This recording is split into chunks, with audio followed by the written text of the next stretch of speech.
পিঠা উৎসব থেকে পিঠা নিয়ে আসা হয়েছে। পিঠা অনেক রকমের পিঠা, নাম বলতে পারি না, ঠিক আছে। এটা হচ্ছে ভাপা পিঠা, এটা হচ্ছে দুপুলি, পাটিসাপটা, এটা হচ্ছে ঝাল, এটা হচ্ছে ভাপা পিঠা, এটা হচ্ছে ঝাল পিঠা, এটা ঝাল পিঠা, পাটিসাপটা, আর এটা হচ্ছে পাকন। ভাপা পিঠা আছে, মজার মজার পিঠা আছে।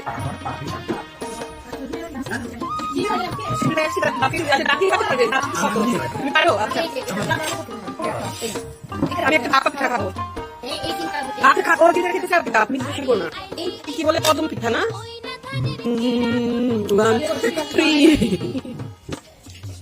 মজার।